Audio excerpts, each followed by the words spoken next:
So I do like to do some critical thinking with regards to the situation, the external situation, the internal situation here within my everything that exists within the perimeter of my body here, and then the external situation of what's actually going on in the world with regards to the financial system, with regards to corruption, with regards to human nature, with regards to current events, the timing of, and the intricacies of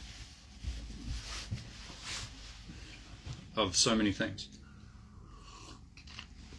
If you like that kind of stuff, you can watch my recent spiel. Just flick over and you can go to the recent one. But there are other things, besides this that are very interesting and very useful to develop various art forms, martial arts, meditation, psychic power, mind power that can be developed, and what's interesting, ironic, perhaps, it's that like there are so many different systems, and we must kind of get into the timing of when we engage in, we go to a Tai Chi class, we start attending we sign up with a Tai Chi school, we sign up with a Qigong school, we go and study Chinese medicine, or we go and study electrical engineering,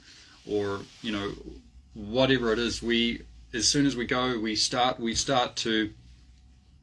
already have to let certain things kind of past our critical factor, because we need the degree, we need the diploma, we need the endorsement, we need the validation, things to get work for the sake of our paycheck, for the sake of everything being official. And so we're already letting these things past our critical factor. We may be aware of it. It's good if we are aware of it, but usually we're not aware, because we need that to get into that cycle to get in. But what's interesting is that how do you develop real psychic power and real actual healing power, mind power? You look at the monks who are in the temples, who are detached from all of these different cycles and timings, okay, of a Tai Chi school, of a whatever profession. It just doesn't matter. A welder, a mechanic, a lawyer, a doctor. They're engaged with the cause and effect, very many different cause and effects of dealing with people, and so many things. As now they're already kind of in samsara now. But what they don't tell you, okay, so in the past, let me build some more context here. In the past, it used to be that if you wanted to develop real mind power, psychic power, but under the umbrella of compassion, liberation, because they want to make it sound, well, actually within that there is actually some real, quite powerful mind power, psychic power, various things, but it's under the umbrella. It was always under the umbrella of the temple, the goodness of the universe, and it is really, it is. Power is a positive thing. It's just that we have to make the distinction that we have to understand from the baseline fundamental. We separate yin and yang. We understand that all that which depletes, misleads, confuses, is dishonest, this all leads towards destruction eventually, and in contrast, all that which builds, strengthens, nurtures, is honest with people, leads towards the promised land, okay?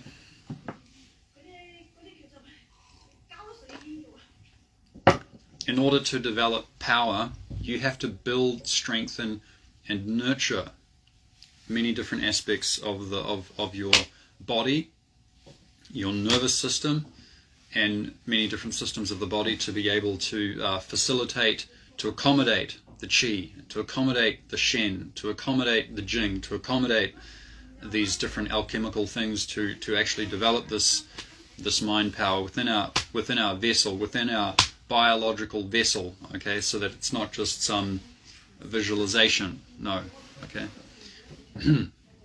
It's a mind power, practical things that can be used. So how do we actually develop that? Well, the monks in the temples, they can develop that because they're removed, okay? So what they don't tell you now is that, well, I think people are starting to realize that we're in a different era, okay? We're in a different era now. So now basically anyone can develop that same kind of psychic power, mind power, spiritual power as the monks, okay? But now we just need to detach from all these different cycles, okay? But now it's more complicated. There's a whole grand clusterfudge of bureaucrats, UNESCO, the World Economic Forum, you name it, the CIA, all these three-letter organizations, the weapons manufacturers, and trying to really run the whole thing, okay, on their terms. And because they've already had a lot of momentum of doing this, so it's very it's very kind of risky nowadays. If you want to get to the top, it's a long way to the top. If you want to rock and roll, if you want to be in a position, if you want to get to a position of power in this world, it's there are a lot of pitfalls and snake pits, and some people claw their way to the top. Some people, they are actually very good, and they're just very good business. They're very good at business, and they actually, through being honest, through cultivating honest virtues, they get good at business. Okay, and so these are the people who there are some of these people who very much, they stay on the side of building, strengthening, and nurturing, and they reject everything which depletes, which misleads, which is dishonest, and everything which is ultimately leading towards destruction. But people make little compromises here and there because they're already working towards the next level in their company, and they want to become the CEO, and so we've got to make a compromise here because everything's connected, right? The whole financial system of the world is connected. So all these nefarious things that go on in the background, like the forced surrogacy in Ukraine and in Africa, the human trafficking, the slave labor, the child sex trafficking, the organ harvesting, all these things, combined, probably it's going to be a lot. It's going to be over $200 billion black market industry in the world. So there's plenty of money to bribe the politicians and a lot of that money is going to be laundered down through just unsuspecting, through companies that someone probably has some idea, but the people working for these companies, they totally are unsuspecting, have no idea what's going on. But they need to, some part of your salary, whatever you're doing, unfortunately it's going to be connected there. So you're going to have to,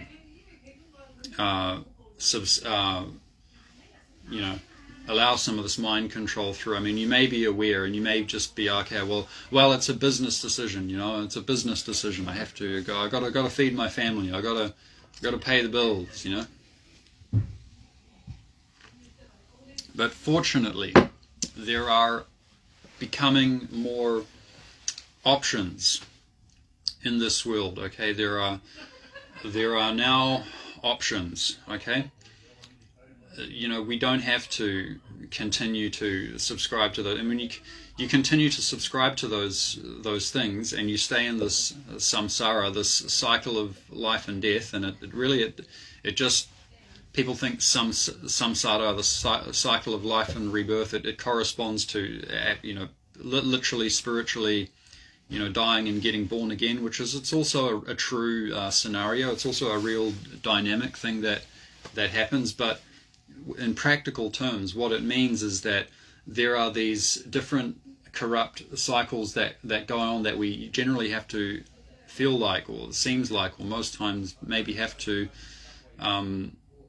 subscribe to and allow it through our critical factor to work, to get your paycheck, to feed your kids, to get your validation, to get your social status, to get chicks, to, you know, or whatever. But the thing is, now if you are aware now, if you are actually able to meditate and to detach from all of these different cycles going on, then you're going to see that there are options. It's gonna take time for you to build up a foundation, but once you have that, then you're not going to depend on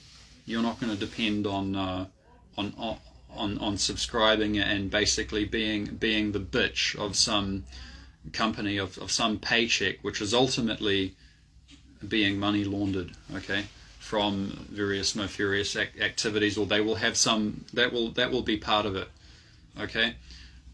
Why? Well, it's just logical, because if people did the right thing, if governments did the right thing, then they would send various task forces, militaries, they would send that after those human traffickers and all those nefarious activities, and they'd be shut down like that. The problem is they're raking in like a $200 billion in excess black market thing, so the money's already being laundered down, and it's created like a, you know, it's created now like a bond, which is, the people have sold their soul to the devil in that way, okay. Not, and this is the problem with these religions like Christianity. They need almost a literal devil to talk about. But what it really means is these nefarious empirical data things that are going on, not some imaginary, the devil, it's ridiculous. And so you see, even now the churches are part of it as well now. You know, how much money is the money that people are donating to the church is coming from, some of it, probably some significant small amount, is part of that money laundering. Everything's connected, you know. So do you want real psychic power? Do you want real healing power, real life force energy? Well, the more you can make the distinction between all that which depletes, misleads, confuses, leads towards destruction, and all that which builds, strengthens, nurtures, is honest and leads towards the promised land, okay. If you can make from it, start to look at your whole life, okay, everything from your sleep cycle to what you're eating, to who you hang out with, to what you speak, to what you think, to what attitude you kind of embody, okay, everything. And then you're going to understand how to be very loyal to the life force energy, and start to understand what is your life force. What is your life force energy? Have you ever been very, very sick and you felt like you were going to die? Does that ever happen? Well, it's happened to me, okay? And why am I still alive? Why are you still alive? Because you had enough vitality. You had enough life force energy to come up and save your ass, and to fight off the infection, or to invigorate to produce enough blood to go and nourish and bring your body back to homeostasis, okay? You had enough chi, you had enough life force energy, vitality in you. So we need to understand that all that which builds, strengthens, and nurtures and is honest, that is all, and in every aspect, okay? That is, when the more we move toward that side and reject the other side, the more loyal we are to the life force energy, the more the life force energy is going to build up. Okay? So, you know, we're moving towards a new era now in humanity on the earth here. On this earth. Actually, there are many earths out there, okay? Out there in different solar systems. There are other earths, and there are also people living on them, perhaps a little different from us, perhaps very same from us, and you know, there's many. And why is it that we don't interact? Is because you need faster than light travel to. And why is it that we haven't picked up any radio signals? Is because a lot of the time they're using faster than light signals, okay? But they do also they have interacted with us with radio signals as well. It has happened a lot. in fact. And there are also cryptids which are living on the earth here, which have been here for a long time. Okay, cryptids meaning that they are they're from somewhere else, but they've already set up some camps. They've set up some bases under the ocean, under the underground or on the moon. And they also mine resources here and there. They have cloaked technology. Can cloak their ships. One of my friends who's actually taken many photographs and video and everything of it, and I've actually been there to the place, and I've seen them, and I've been in events in Denmark and in New Zealand here with the CE5. Okay, do the CE5 meditations and things, but it seems that it seems that we're not quite at the level yet where there can be kind of open contact, but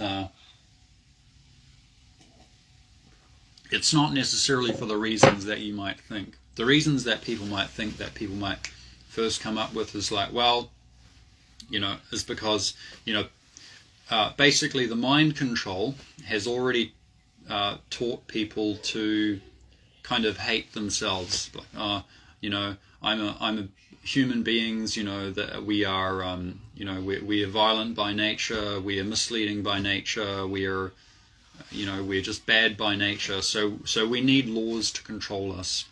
So we need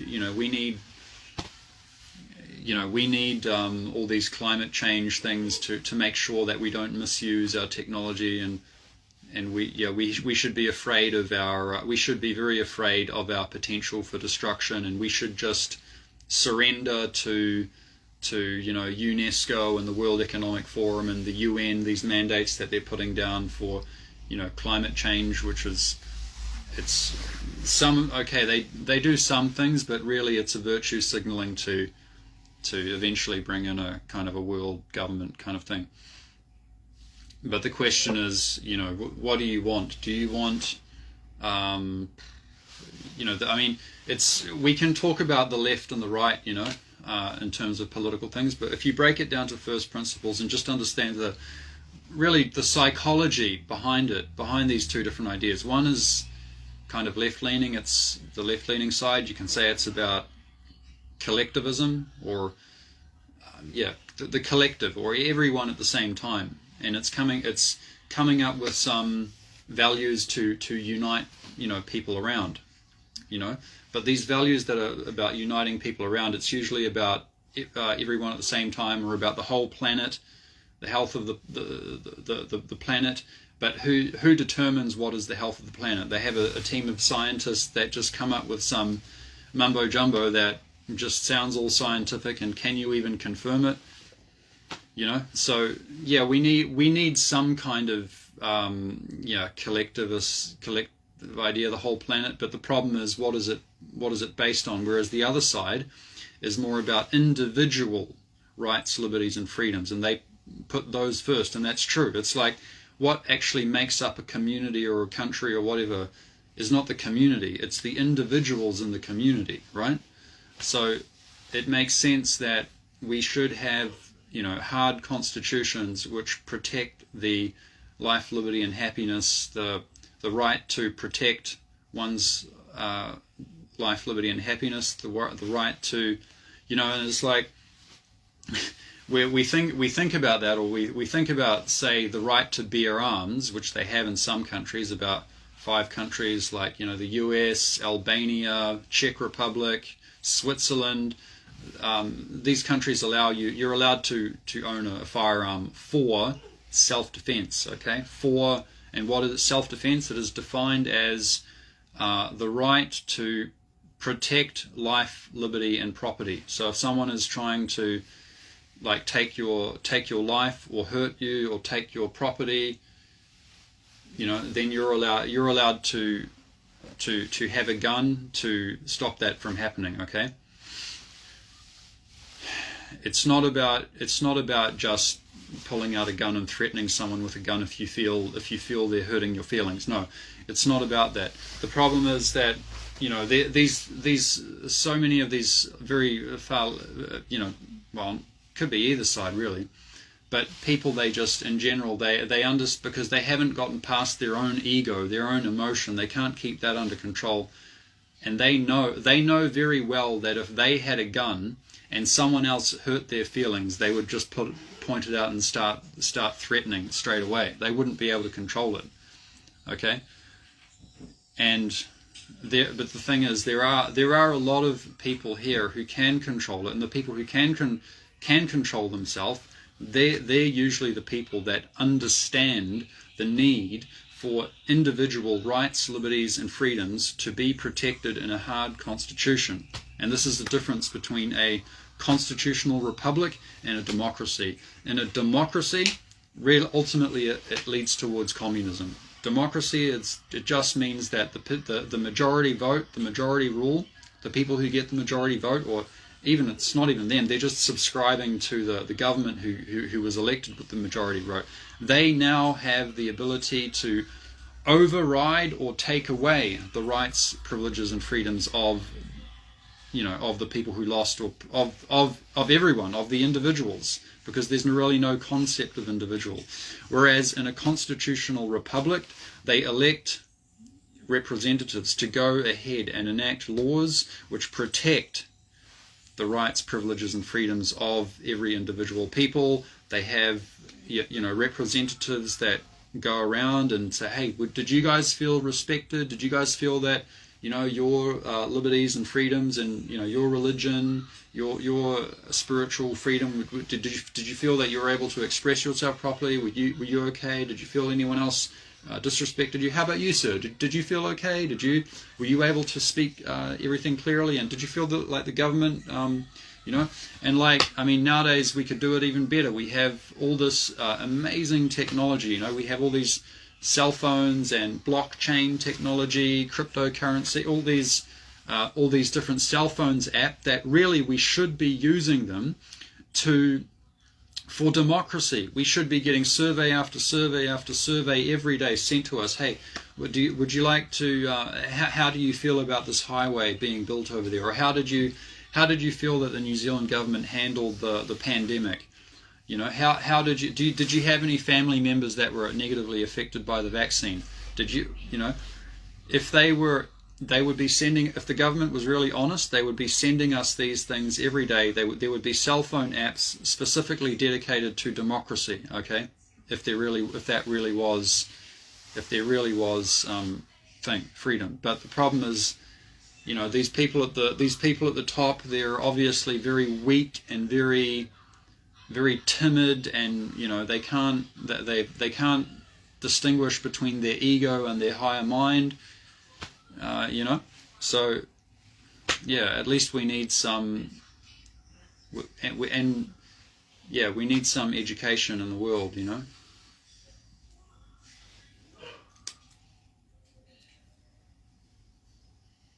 So I know all these things, and so at least I deserve to be around people that I can vibe with,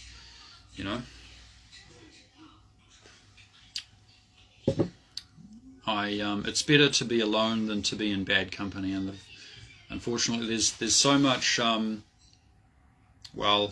people, they mean well, or they think they mean well, but they're just going to try to convert. I go out and hang out with, quite a lot of people. They'll try to convert me to stop thinking about my own individual rights, and they'll say, "Oh, I'm being selfish. I have to embrace the community." Yeah, I embrace the community, but they're being mind controlled by a narrative that's coming down to protect what the governments and what the grand clusterfudge of all these bureaucrats, the concept of their crap about what they're saying that